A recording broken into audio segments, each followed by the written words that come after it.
1974년 이제 미국은 베트남하고 전쟁을 끝내게 됩니다. 그런데 전쟁 비용을 너무 많이 썼어요. 전쟁 비용을 너무 많이 써갖고 그동안 기축통화의 역할을 했던 달러가 가치가 아주 끝도 없이 추락을 하게 됩니다. 이때 미국은 국제 원유는 오로지 달러로만 거래하게 합니다. 이것은 70년대 사우디아라비아와 미국이 맺은 비공식 계약에 근거합니다. 그래서 왜 저 중동은 저렇게 머리가 터지게 서로 싸우는가? 그 원인 중에 하나는 바로 이 페트로 달러가 너무 많기 때문에 그래요.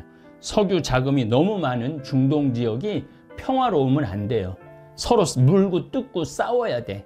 우리는 왜 저렇게 맨날 쳐들어 싸우나? 그런데 이건 어떤 국제적인 정세의 이면이 있는 거예요. 1974년서부터 지금까지 석유로 인한 전쟁, 석유로 인한 분쟁, 석유로 인한 경제, 석유로 인한 국제 정치, 이게 다 뭐로부터 시작됐다? 석유로부터 시작됐다. 이 말씀을 드리고 싶어서 여러분들한테 미리 이렇게 강의를 드리는 겁니다. 현재 국제 원유는 오로지 달러로만 거래됩니다. 그래서 페트라화라고 그래요. 페트라화. 석유를 페트로라고 주로 얘기를 합니다. 1974년 이제 미국은 베트남하고 전쟁을 끝내게 됩니다. 그런데 전쟁 비용을 너무 많이 썼어요. 전쟁 비용을 너무 많이 써갖고 그동안 기축통화의 역할을 했던 달러가 가치가 아주 끝도 없이 추락을 하게 됩니다. 이때 미국은 국제 원유는 오로지 달러로만 거래하게 합니다. 이것은 70년대 사우디아라비아와 미국이 맺은 비공식 계약에 근거합니다. 닉슨 쇼크 이후 미국 달러의 가치는 바닥으로 추락을 합니다. 금과 교환해줄 금이 없는 거죠.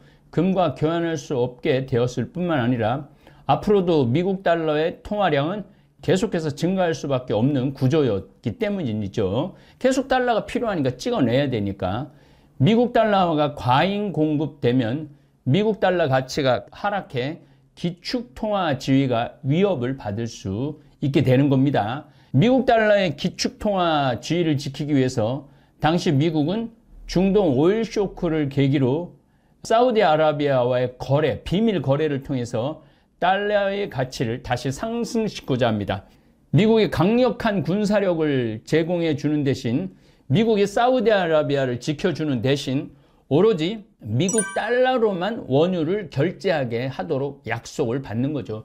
그러니까 사우디아라비아에는 달러가 엄청나게 쌓이고 미국은 사우디아라비아를 철저하게 방어하는 거죠. 제가 이 얘기를 하는 이유는 1990년에 이라크가 쿠웨이트를 침공을 합니다. 쿠웨이트를 침공하고 난 다음에 그 다음에 바로 사우디아라비아예요. 그래서 전격적으로 미국이 쿠웨이트에 뛰어들어갔고 이라크를 그야말로 박살을 낼 수밖에 없었던 이유가 다 여기 있는 겁니다. 미국은 페트로달러를 통해 세계 원유 시장을 통제하는 것은 물론 세계 기축통화로서의 달러 가치를 유지하는 효과를 얻고 있어요. 형님 살고 누님 살고 그러는 거죠. 이는 석유가 달러로만 거래되기 때문에 수입국은 항상 거액의 달러를 비축해야 하기 때문입니다. 석유는 비교적 지속적으로 생산과 소비가 일어나는 구조이므로 미국 달러 통화량 증가에도 미국 달러의 가치가 어느 정도 유지될 수 있게 미국 달러의 기축 통화를 유지시키는 데 도움이 되죠. 1974년 7월 윌리엄 사이먼 당시 미 재무장관이 유럽 중동 출장 중 사우디 제다라는 곳에 나흘간 머무는 사이에 이루어집니다. 외부에서는 의례적인 외교 순방이라고 했으나 사이먼에게는 사우디 왕실을 설득해서 미 국채를 사들이겠다는 확답을 받아내는 임무가 주어졌어요. 미국의 국채를 사들이면 미국이 흔들리면 안 되죠. 리처드 닉슨 대통령은 빈손으로 돌아올 생각은 아예 말라 할 정도로 협상단도 죽기 살기로 임했다고 파스키는 전합니다. 당시 1973년 4차 중동 전쟁에서 미국이 이스라엘을 지원했다는 이유로 사우디 등 아랍 산유국들이 원유 생산량을 급격히 줄인 1차 오일 쇼크 직후였어요. 자, 1차 오일 쇼크, 2차 오일 쇼크, 3차 오일 쇼크, 이거 다 석유 전쟁입니다. 다 석유 전쟁. 그 다음에 걸프 전쟁, 이란 이라크 전쟁, 미국 이라크 전쟁, 이국 아프가니스탄 전쟁, 다 석유 전쟁이에요. 석유 전쟁. 그러니까 1700년서부터 지금 2020년까지 50년 동안 전쟁의 99%는 석유 전쟁이라는 거 여러분들 알고 계시면 됩니다. 미국의 의도는 비밀 협상으로 이 시기 미국 경제를 급속히 위축시킨 재정위기를 타개하는 동시에 소련으로 향할지 모르는 오일머니의 흐름을 막는 데 있습니다. 사우디의 이해관계와도 맞아떨어졌던 거죠. 왕실은 겉으로는 아랍의 맏형을 자처하면서 이면에는 미국과 몰래 손잡고 돈을 대주며 보험을 들었던 거죠. 협상은 성공적이었고 두 나라의 밀월 관계는 40년 이상 유지가 되죠. 계속 미국은 사우디아라비아를 보호하고 사우디아라비아는 러시아나 중국의 위협에서 아주 안정적으로 석유를 관리할 수 있었던 이런 관계입니다. 지금 우크라이나와 러시아가 전쟁을 하기 일보 직전이죠. 우크라이나는 나토에 가입하기를 원합니다. 서방연합 방위체제죠. 그런데 러시아는 나토 안에, 우크라이나 안에 러시아인 반, 그 다음에 우크라이나인 반 정도 있어요. 그리고 우크라이나 안에 뭐가 지나가느냐 하면 러시아에서 독일로 지나가는, 유럽으로 지나가는 가스관이 있어요. 가스관이 있기 때문에 이것도 에너지 전쟁입니다. 현재는 우리는 지금 에너지 전쟁에 처해 있는 상황에 놓여 있는 거죠. 자, 지금부터 1970년대부터 2020년까지 미국을 이해하기 위해서는 에너지를 알아야 됩니다. 에너지를 모르고는 이해할 수가 없어요.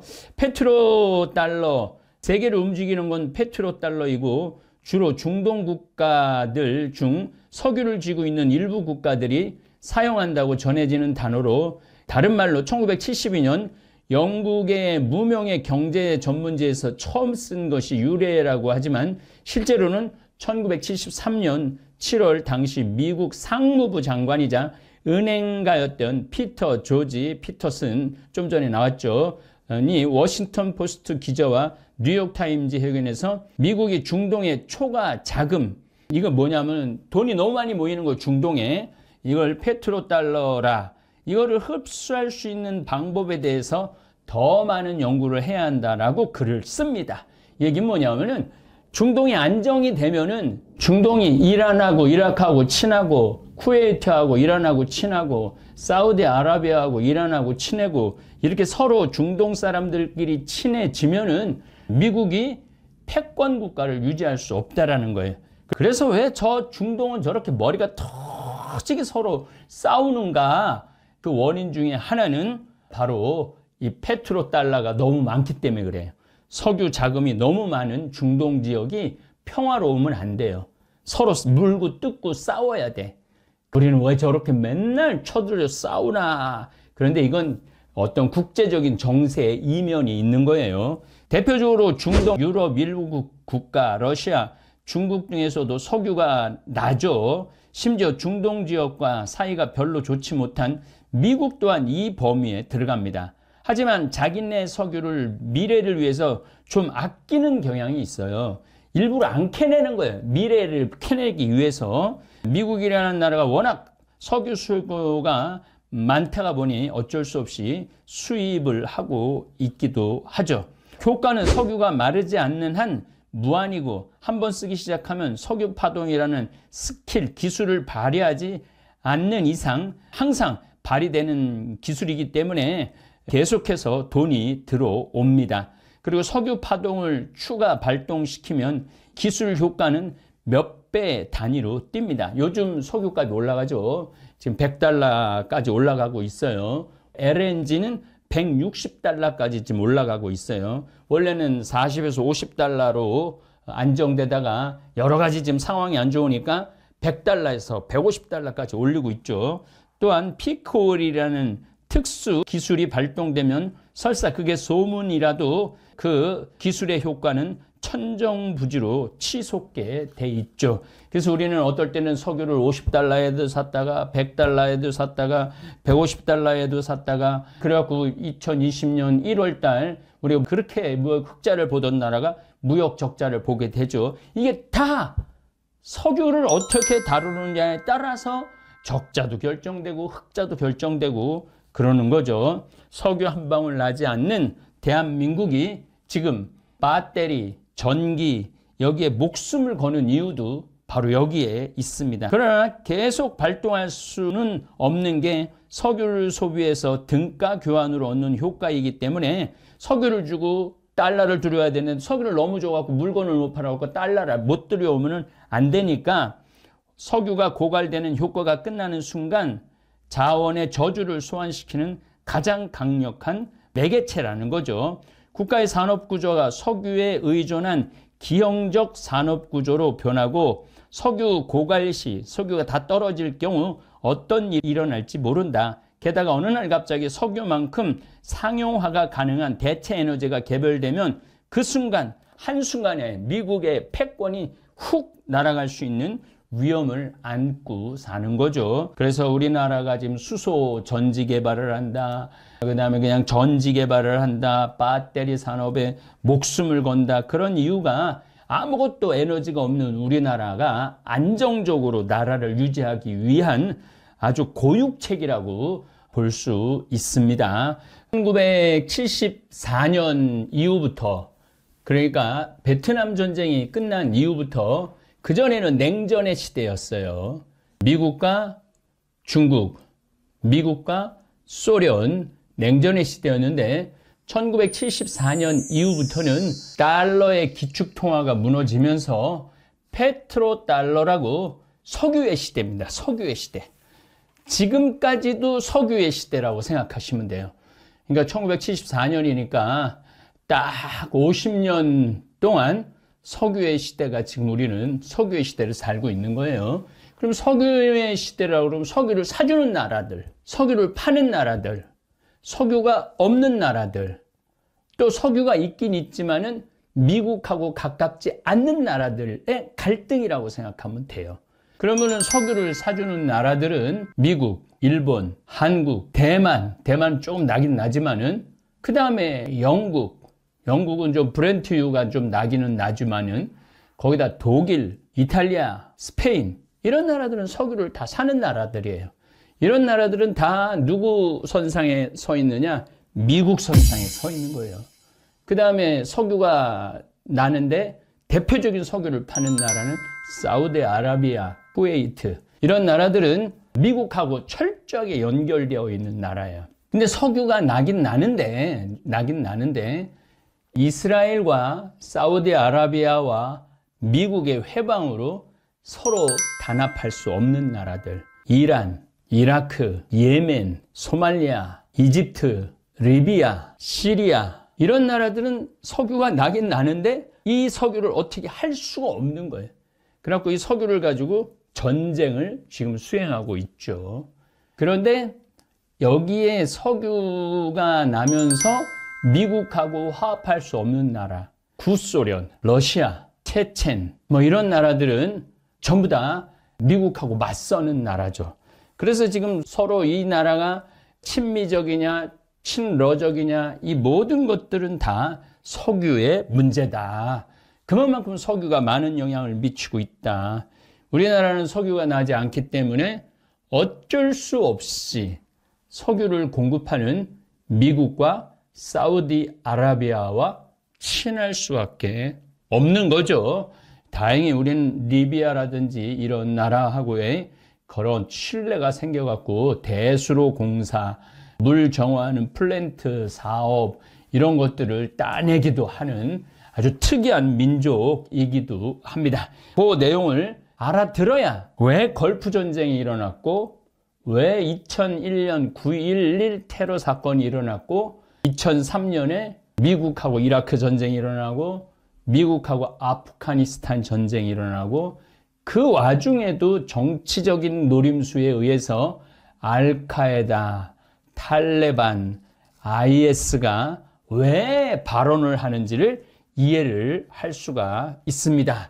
좀 복잡하고 어렵지만은 그런 대로 그냥 설명을 따라오시면은 아, 그런 거구나. 대충만 알아들으셔도 여러분들은 성공하는 다볼사이버 학생들입니다. 한유국들도 대체로 이런 위험을 알고 있기 때문에 대체 에너지 개발 투자에 많이 신경을 쓰는 거예요. 석유에서 벗어나고 싶은 거죠. 그 이상으로 헛돈을 버는 일도 많아서 문제지만 결정적인 문제는 산유국 국민들이 힘든 일을 기피하다 보니 한국을 비롯한 선진국들이 근대화, 산업화를 이룩하며 기술을 쌓는 것과 달리 손 더럽히지 않고 자란 부유한 아랍인들은 그걸 다 외국 자본과 외국의 힘에 의지하는 경향이 있다. 이 얘기는 무슨 얘기냐면은 기술 개발 안 한다는 거예요. 사우디아라비아 사람들이라든지 쿠웨이트 사람들은 기술 개발하지 않습니다. 아랍에미레이트 사람들 안 합니다. 그럼 뭘 하느냐? 아예 그냥 돈으로 투자를 해버리는 거예요. 돈으로 투자를 해버리고 아예 유럽 축구팀을 사버리는 거야. 그래서 돈이 돈을 벌게 하는 그러한 구조로 가는 거예요. 이것도 사실은 좋은 방법 중에 하나입니다. 우리나라 사람들은 죽어라고 돈만 버는데 그 번 돈을 가지고 호텔을 소유한다든지 아니면은 뭐 토트넘을 우리가 소유한다든지 아니면 LA 야구 팀을 소유한다든지 이런 방법 아니면은 뭐 은행을 아예 미국 은행을 큰 걸 하나 소유한다든지 그런 방법 돈을 벌게 하는 방법도 굉장히 중요한 겁니다. 사실 석유 매장량이라는 개념은 지금 당장 뽑아내서 팔 수 있는 정도로 경제적 가치가 있는 원유의 양을 말하기 때문에 항상 증가해요. 왜냐하면 지금도 석유 매장량은 매년 2, 3%씩 증가를 하고 있어요. 그리고 사우디 경우는 하루에 1000만 배럴을 생산을 해요. 1000만 배럴. 하루에 1000만 배럴을 생산을 하는데 하루에 그냥 아무것도 안 하고 그냥 땅 파서 15억 달러를 법니다. 10일이면 150억 달러, 100일이면 1,500억 달러, 300일이면 4,500억 달러, 365일이면 5천억 달러를 그냥 땅만 파서 5천억 달러를 버는 거예요. 아무것도 안 하고. 우리나라가 1년에 1조 달러 정도 죽어라 일해서 수출하거든요. 1조 달러. 그런데 이 사우디아라비아는 아무것도 안 하고 석유만 파는데도 5천억 달러를 돈을 버니 얼마나 많은 게 있어요. 더욱이 확인된 매장량은 2,700억 배럴. 이거 뭐 돈으로 환산이 안 되죠. 지금 가지고 있는 석유만 팔아도 70년을 넘게 팔 수 있는 것입니다. 사우디아라비아 인구가 한 3,500만 명 되니까 우리나라의 한 반 정도 인구가 됩니다. 우리는 5,200만 명이니까 넉넉하게 봐서 반인데 그러니 석유가 고갈되어 망하는 일은 근시일 내에는 발생하지 않을 거란 얘기예요. 다시 말해서 기축통화도 역시 앞으로 최소한 100년은 갈 수도 있다라는 그러한 이야기입니다. 사우디아라비아가 너무 오랫동안 강력한 힘을 발휘하니까 대표적인 것이 바로 셰일 오일입니다. 미국이 셰일 오일을 개발하고 석유를 수입하지 않는 거죠. 셰일 오일이 나오니까 배럴당 100달러에 가까운 석유 가격이 20달러까지 떨어집니다.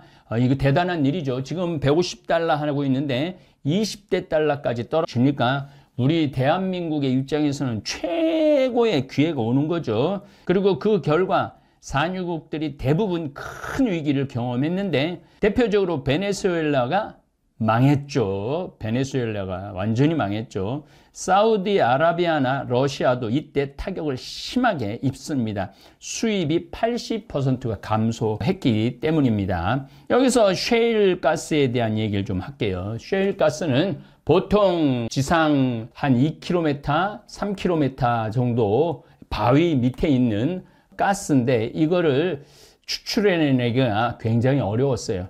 그런데 이게 추출해내는 방법을 미국 애들이 찾았어요.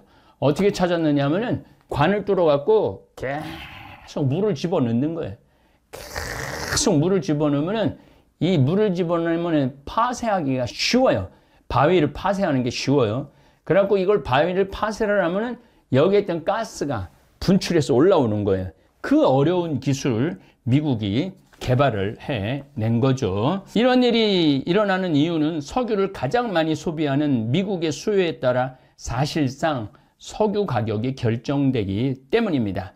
미국 역시 사우디아라비아와 함께 세계 1위를 다투는 산유국이지만 셰일가스가 합치면 미국이 더 많은 산유국입니다. 미국은 세계 제1의 소비국답게 자국 내에서 일평균 900만 배럴이 넘게 뽑아내는 원유로도 원유 수요를 맞출 수가 없는 거예요.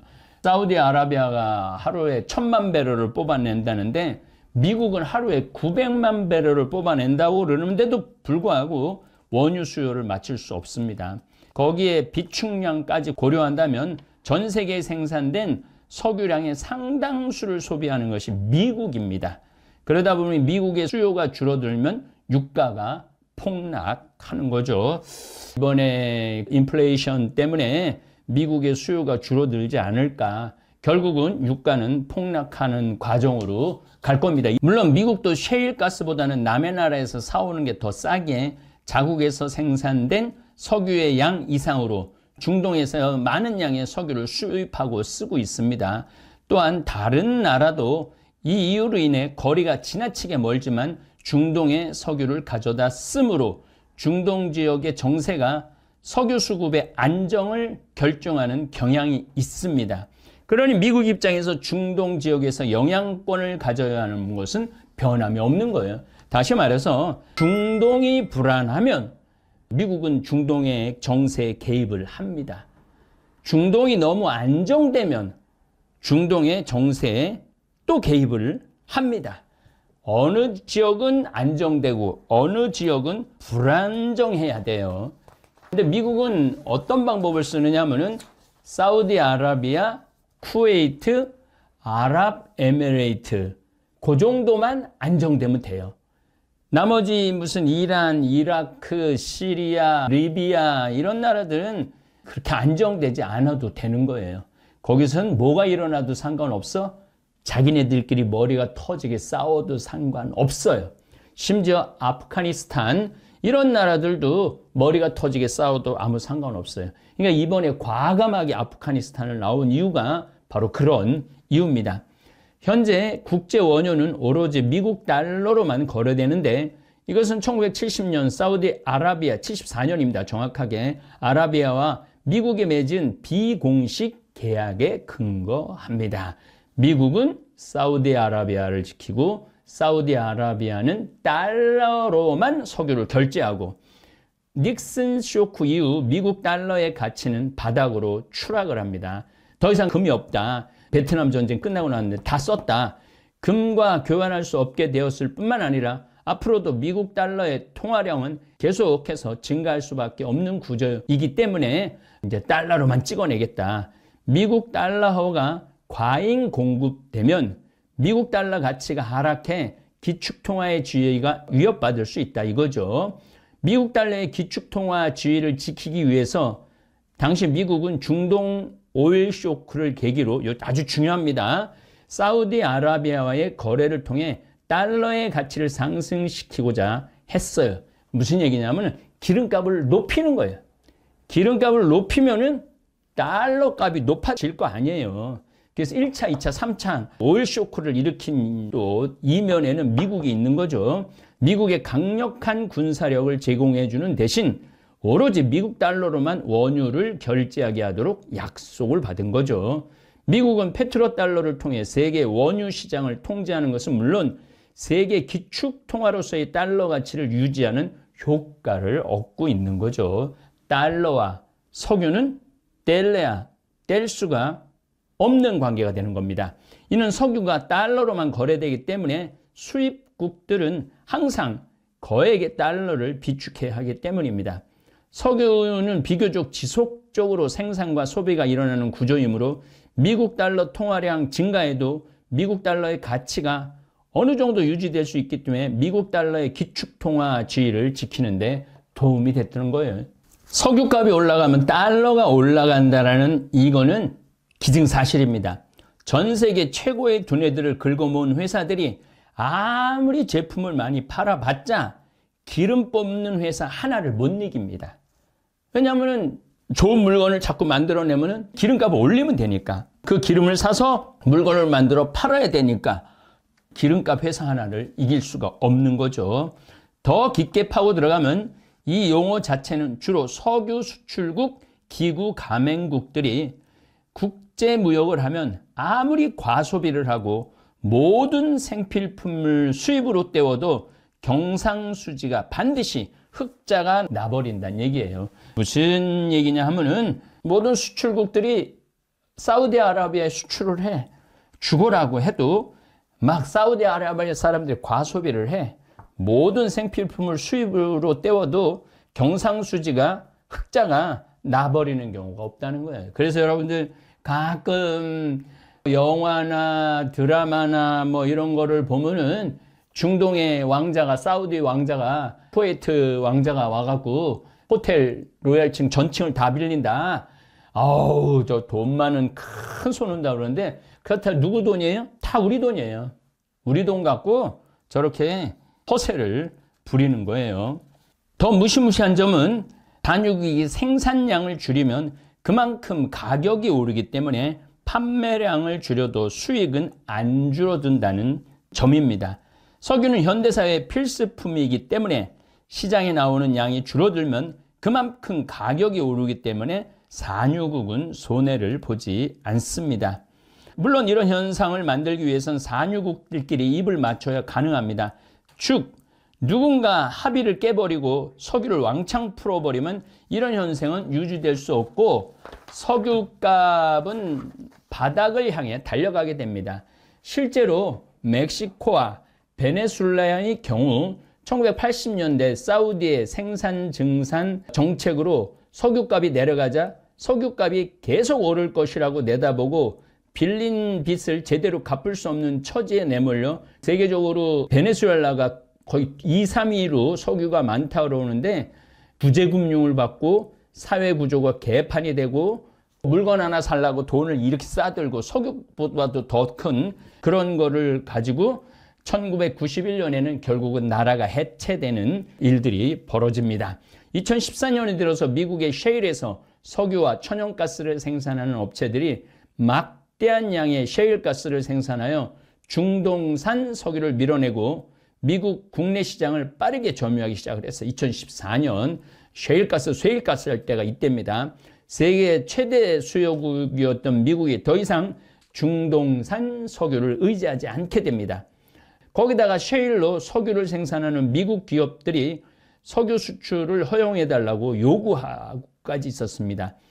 미국은 그간 석유를 국가 중요 자원으로 지정하여 수출을 계속해서 금지해왔지만 셰일의 개발로 국내 수요량을 공급량을 역전하는 상황이 벌어지자 수출을 허용할지 고민 중에 있는데 요즘 조금씩 석유를 수출한다고 그러죠. 석유가 많은 나라인 경우에는 국민들이 부유하지만 인구가 너무 많은 국가의 경우에는 가차없이 해당이 안 됩니다. 그리고 석유가 많이 나더라도 실탄 비출량의 차이도 있기 때문에 석유 가격이 어느 수준인지에 따라 국민들의 생활 수준이 롤러코스터를 타는 경우가 있어요. 그 러시아가 그렇습니다. 이런 경우에는 러시아와 이란, 알제리가 대표적인 예입니다. 또한 석유가 많더라도 나라가 헬게이트, 아주 지옥문이거나 윗선과 중간에서 이것저것 떼먹어 민중은 전혀 혜택을 받지 못하는 국가들도 제법 있습니다. 아프리카의 나이지리아를 비롯해 앙골라, 적도, 기니 등의 나라는 부정부패와 계층 간 갈등으로 인해 부의 분배가 안 되고 있고, 아랍권의 이라크, 시리아, 리비아, 예멘은 극심한 내전과 내분으로 인해서 석유와 별개로 나라 자체가 생지옥이 된 경우입니다. 베네수엘라는 전자의 경우에서 유가 차이에 따라 변동이 큰 경제로 분류되었으나 경제가 거의 파탄이 나고 치안이 극도로 빠진 후자의 경우에 뛰어듭니다. 또 노르웨이, 덴마크 이런 나라들은 영국의 선진국권에 보기 드문 주요 산유기구, 경제구조가 이미 고도화된 산업이나 기술을 보유 중에 있고, 개발도상국에 비해서 투명한 사회제도 시스템으로 인한 부의 분배가 균등하게 이루어지고 있는 케이스죠. 노르웨이가 제가 10년 전에 갔을 때 국민소득이 10만 달러가 넘었어요. 노르웨이가. 그러니까 그렇게 기름이 많이 북해에서 들어와도 그걸 다 국민한테 나눠주는 거예요. 국민들한테 나눠줌으로 해서 이런 안정적인 나라가 되는 거죠. 제가 왜 걸프전, 이라크전, 아프가니스탄전, 시리아 내전, 탈레반, IS와 테러전, 이 강의를 바로 들어가기 전에 이 석유에 관련된 개념을 여러분들한테 말씀을 드렸느냐 하면 1974년서부터 지금까지 석유로 인한 전쟁, 석유로 인한 분쟁, 석유로 인한 경제, 석유로 인한 국제 정치, 이게 다 뭐로부터 시작됐다? 석유로부터 시작됐다. 이 말씀을 드리고 싶어서 여러분들한테 미리 이렇게 강의를 드리는 겁니다. 네, 감사합니다. 여러분, 지금 우리가 마시는 커피 한 잔에도, 자동차를 돌리는 연료 한 방울에도 사실은 수많은 나라들의 힘겨루기가 숨어 있습니다. 그 중심에 있는 건 다름 아닌 석유입니다. 석유는 단순한 에너지원이 아니라 국가의 흥망을 좌우하는 권력의 중심이었습니다. 그리고 지금도 세계 곳곳에서 벌어지는 전쟁과 분쟁, 그 배경을 들여다보면 늘 석유가 존재합니다. 1970년대 오일 쇼크를 기억하십니까? 세계 경제가 휘청였고 기름 한 방울이 금보다 귀했던 시절이었습니다. 그때부터 석유는 단순한 자원이 아니라 무기가 되었고 지정학적 통제 수단이 되었습니다. 중동 지역은 어떻게 되었을까요? 가장 많은 석유가 묻혀있는 그 땅은 평화로 우면 안 되는 땅이 되어버렸습니다. 갈등과 전쟁은 때때로 인위적으로 조장되었고 그 사이에 외부의 거대한 손이 개입해왔습니다. 미국, 러시아, 유럽, 중국 모두 중동의 석유의 이권을 갖고 있고 누가 석유를 장악하느냐에 따라 세계 질서가 바뀌는 시대가 되었습니다. 때로는 민주주의를 앞세워 전쟁을 일으키기도 하고 때로는 테러와의 전쟁이라는 이름 아래 석유지대를 통제하려 했던 역사, 우리는 알고 있습니다. 이스라엘과 이란, 러시아와 우크라이나, 겉으론 종교와 영토 문제처럼 보이지만 그 속엔 여전히 에너지 패권을 향한 힘의 전쟁이 자리합니다. 전쟁은 끝나지 않습니다. 왜냐하면 석유의 힘은 여전히 강력하고 그 석유를 지배하고 싶은 자들은 여전히 존재하기 때문입니다. 하지만 한편으론 우리는 묻습니다. 왜 이렇게까지 해야 할까? 왜 그 수많은 사람들의 생명과 눈물이 기름 한 방울에 휘둘려야 할까? 여러분, 지금 우리가 이 세계를 바라보는 눈은 이제 단순히 뉴스를 넘어서야 합니다. 그 배후의 흐름, 그 이면의 진실을 함께 생각해 볼 수 있다면 우리는 역사의 소용돌이 속에서도 진실을 분별할 수 있는 지혜를 가질 수 있습니다. 전쟁의 진짜 이유는 무엇일까? 그 해답은 바로 눈에 보이지 않는 이권, 석유의 그림자 속에 숨어 있습니다. 감사합니다.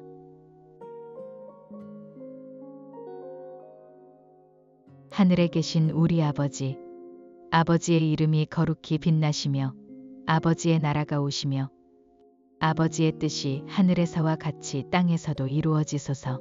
오늘 저희에게 일용할 양식을 주시고 저희에게 잘못한 일을 저희가 용서하오니 저희 죄를 용서하시고 저희를 유혹에 빠지지 않게 하시고 악에서 구하소서. 아멘.